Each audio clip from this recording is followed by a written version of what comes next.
Nervous. All day long, I knuckle walk around my cage. I'm so nervous, I can't nap. I can't even eat. Well, not very much anyway. I'm ready to show Julia what I've made. It has to be Julia. She's an artist. Surely she'll truly look at my painting. She won't notice the smudges and tears. She won't care if the pieces don't quite fit together. She'll see past all of that. Surely Julia will see what I've imagined.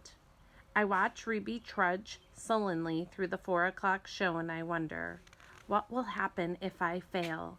What if I can't make Julia understand? But of course, I know the answer. Nothing. Nothing will happen. Ruby will remain the main attraction at Exit 8 Big Top Mall and Video Arcade, conveniently located off I-95 with shows at 2, 4, and 7, 360 days a year, year after year after year.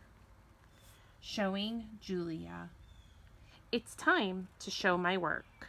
The mall is silent except for Thelma the macaw, who is practicing a new phrase. Uh-oh. Julia is finishing her homework and George is sweeping outside. Mac has gone home for the night. I grab Knot Tag and carefully pull out the folded papers.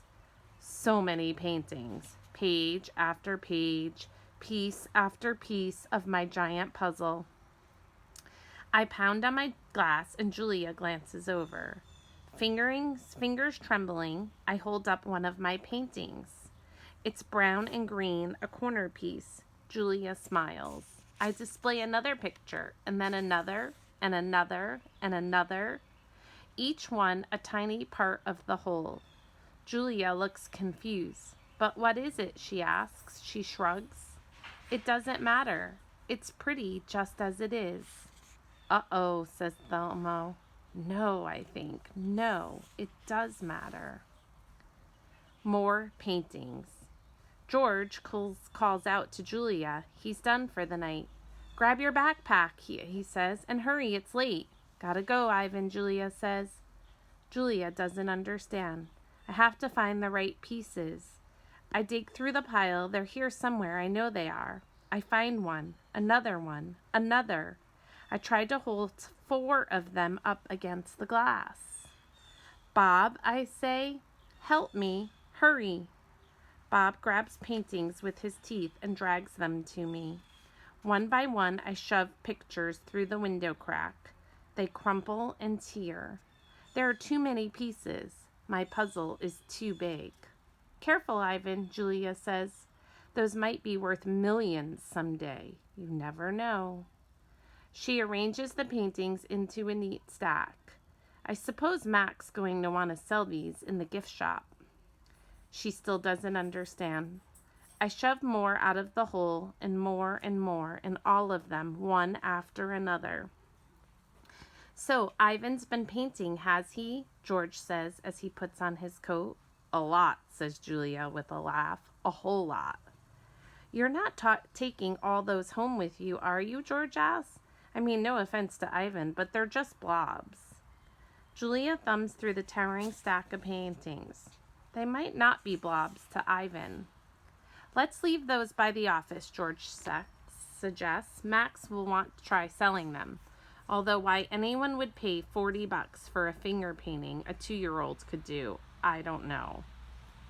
I like Ivan's work, Julia says. He puts feelings into them. He puts his hair into them, George says. Julia waves goodbye.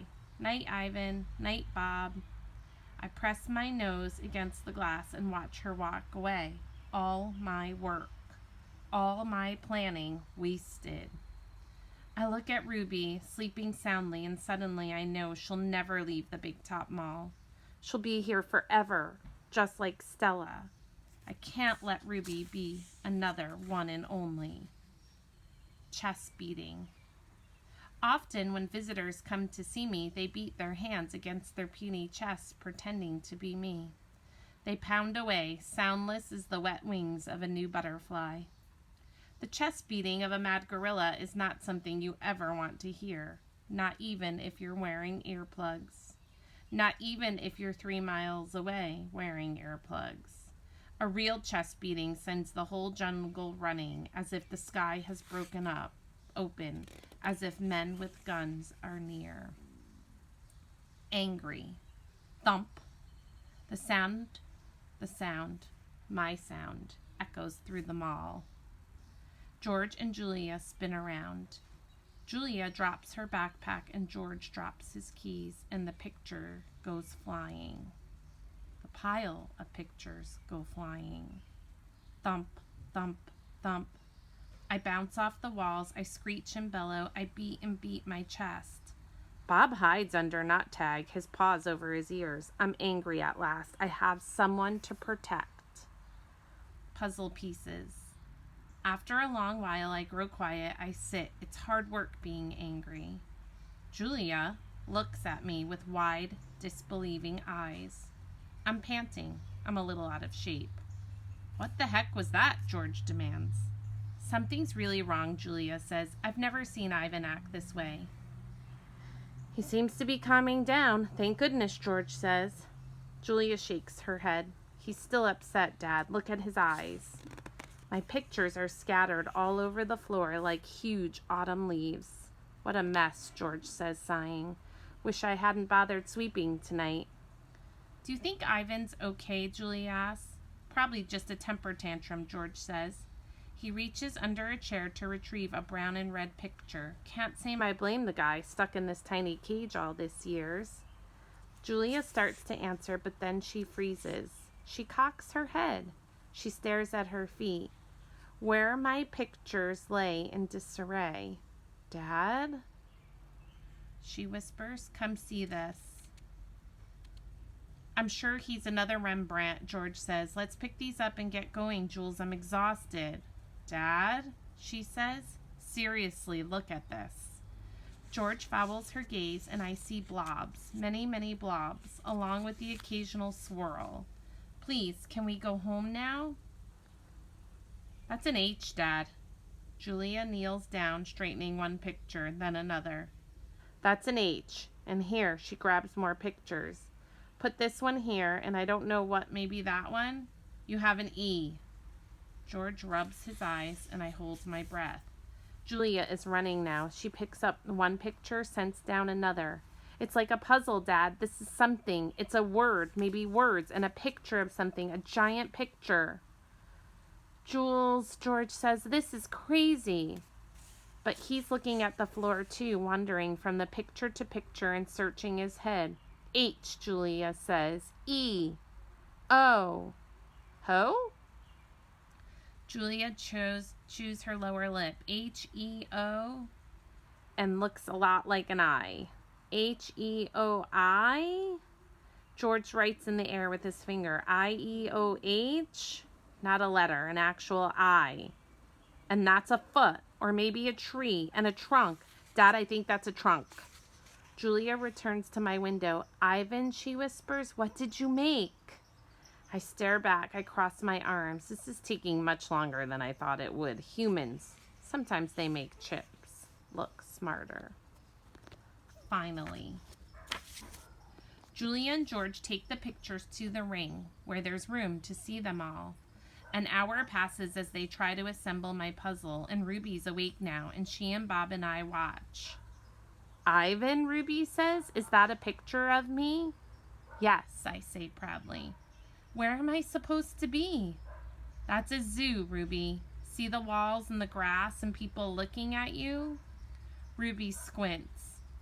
Who are all those other elephants? You haven't met them yet, I say. It's a very nice zoo, Ruby says with an approving nod. Bob nudges me with his cold nose. It is indeed.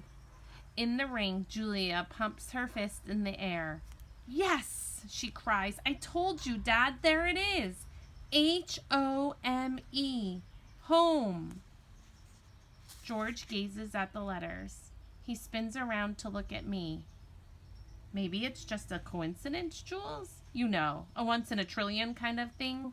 Like the old saying about the chimp and the typewriter. Give him long enough and he'll write a novel. I make a grumbling noise, as if a chimp could write a letter, let alone a book. Then how do you explain the rest of it, Julia demands. The picture of Ruby in the zoo. How do you know it's a zoo? George asks. See the circle on the gate? There's a red giraffe in it. George squints and tilts his head. Are you sure that's a giraffe? I was thinking more the lines of a deformed cat. It's the logo for the zoo, Dad. It's on all their signs. Explain that. George gives her a helpless smile. I can't begin to. I'm just saying there has to be a logical explanation. Look how big this is. Julia puts the last piece of Ruby's right ear into place. It's huge. It is definitely large, George agrees. Julia watches me. She chews her thumbnails, and I see the question in her eye. She turns back to the paintings and stares at them, looking, truly looking. A slow smile dawns on Julia's face. Dad, she says, I have an idea. A big idea. Julia races around the edge of my painting, her arms spread wide. Billboard big. I'm not following you. I think this is meant to be on a billboard. That's what Ivan wants. George crosses his arms over his chest. What Ivan wants, he repeats slowly. And you know this because you two have been chatting. Because I'm an artist and he's an artist. Uh-huh, says George. Julia clasps her hands together. Come on, Dad, I'm begging you. George shakes his head. No, I'm not doing that. No billboard. No way. I'll get the ladder, Julia says. You get the glue. I know it's dark out, but the billboard's lit. Mac will fire me, Jules. Julia considers, but think of the publicity, Dad. Everybody would know about Ruby. You want me to put up a sign that shows Ruby in a zoo with the word home on it in giant letters? George gestures towards my pictures. A sign, incidentally, that just happens to have been made by a gorilla? Exactly. And you want me to do it without Mac's permission? George asks. Exactly. No, George says. No way. Julia goes to the edge of the ring, careful not to step on any of my paintings. She picks up Mac's claw stick and she walks back and hands it to her father. George runs a finger along the blade. She's just a baby, Dad. Don't you want to help her? But how would it help, Jules? Even if lots of people see Ivan's sign, it doesn't mean anything. Nothing's going to change. I'm not exactly sure yet, Julia shakes her head. Maybe people will see the sign, and they'll know that this isn't where Ruby belongs. Maybe they'll want to help, too. George sighs. He looks at Ruby, and she weighs her trunk. It's a matter of principle, Dad. Principal.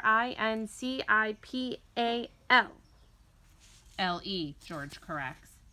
Dad, Julia says softly, what if Ruby ends up like Stella? George looks at me. He looks at Ruby. He looks at Julia. He drops the claw stick. The ladder, he says quietly, is in the storage locker.